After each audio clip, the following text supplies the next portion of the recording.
మీరు స్వస్థత పొందినట్లు ఒకని కొరకు ఒకడు ప్రార్థన చేయుడి. యాకోబు 5:16.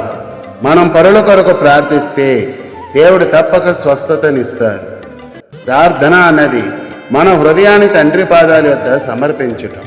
కావున ప్రార్థన మాటలు మాత్రమే కాదు, దేవునితో మనకు కలిగే ఆత్మీయ సంబంధంగా తెలుసుకోవాలి. హన్నా ప్రార్థించింది, కుమారుని పొందింది. దానియేలు ప్రార్థించారు, సింహపు బోనులో రక్షింపబడ్డారు. కనుక ప్రార్థన మన పరిస్థితులని, మనల్ని మారుస్తుంది. ఒకని కొరకు ఒకరు ప్రార్థించండి అని దేవుడు తెలియజేస్తున్నారంటే ఇది వ్యక్తిగత ప్రార్థన కాదు, సమూహంగా సంఘం చేయవలసిన ప్రార్థన. ఒక కుటుంబంగా ఒకరి బాధ అందరి బాధగా. పేతురు చెరసాలలో ఉన్నప్పుడు సభ మొత్తం ప్రార్థించగా దేవుడు అద్భుతంగా విడుదలనిచ్చారు.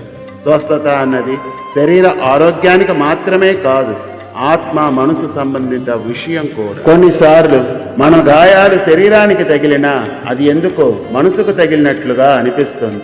అలాంటప్పుడు సంఘమంతా కలిసి చేసే ప్రార్థన దీవెనగా మనలో మరింత ప్రభావితం చేస్తాయి.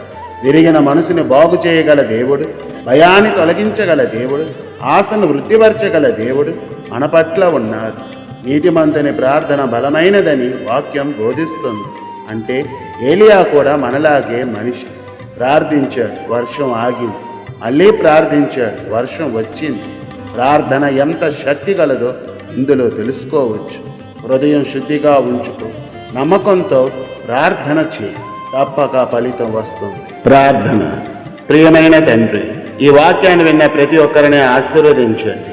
వారి జీవితాలలో స్వస్థత, విడుదల దయచేయండి. వారి ఇతరుల కొరకు ప్రార్థించినట్లు వారికి మనసును దయచేయండి. యేసు నామములో ప్రార్థించుచున్నాము, ఆమేన్.